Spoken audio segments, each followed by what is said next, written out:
It was kind of like King Lear, summers in Maine. He his two daughters were fighting over a vision, an ecological vision and a commercial vision for the destiny of the island. There was no, and the only thing is, in thinking about the island, I needed a caretaker. And so I just invented a kid from a young man from the local city and put him on the island. And beyond my control, this character began to grow and take over the whole book. And he really came from my own unconscious imagination. And it wasn't a plan. I would guess that my concern about the war and my deep skepticism about the Iraq war was part of it. My tremendous sympathy for the people who are fighting the war, and also my recognition that, in a way, on the coast of Maine, there are two classes of people in the summertime.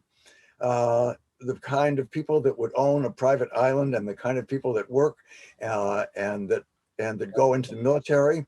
And the connection between these is not always deep.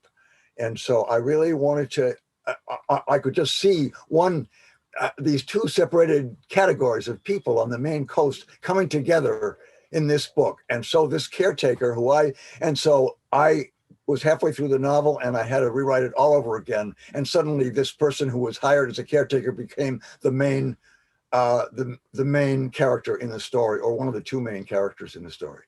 And you do have quite a few characters that you work through this novel. And it's funny you say the island is such an important piece, because it almost is its own character. You have a history with islands. You sort of already understand how islands work, especially off the coast of Maine. But what sort of research went into this, especially when you started kind of moving down this path of the Iraq War veteran? I believe there were 7,000 combat deaths in the post 9/11 wars, and 30,000 people have taken their own lives, veterans. This is an astonishing, and it to me, it said, what is wrong with this war? What was wrong at the basis of this war, that this is happening to people who have been in it, that this result. And so I was working, the research was largely this kind of, it's just me reading the newspaper and being appalled at what happened. I opposed the war in the first place. In my own family was divided about it. And I remember an Easter argument in 2003 when we just took sides, and I realized the power, the divisiveness of the war divided the country. And so suddenly my island not only had a divided family with a couple of daughters, but it also had a young man who came to the island to try to get away from the war, who came to what he thought was an uninhabited island. And he brought a book of Thoreau that a teacher had given him. And he tried to find peace and serenity on this beautiful place. But the fact is, he brought it with him. The minute he emerged, I read a great deal in oral history from returning veterans from Iraq and Afghanistan. The timing of the release of your book, Silence, is interesting, because we are now pulling out of the longest war as America that we have ever been involved in. As people read through this book, is there any specific message you want them to take away from your book, or something you really want them to think about?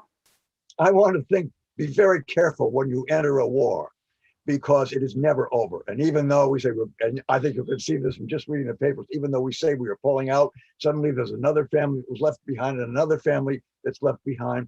The aftermath of a war is never over. The aftermath of 9/11 is not over. And that is because everybody who participates in it, all the soldiers, take the war home with them in their hearts and minds. And so you cannot say, even though we say, okay, 20 years and we're out of there, and the Bagram Air Base is closed and this airfield is closed and it's gone. The fact is, it's not over. It lives on, and will live on, at least through a complete generation of human beings who take it home with them, and take home the problem of having to resolve the contradictions of that war within themselves and within their own lives. And it's, as you can see from the statistic I quoted before, it's very difficult in some cases to bring about this resolution.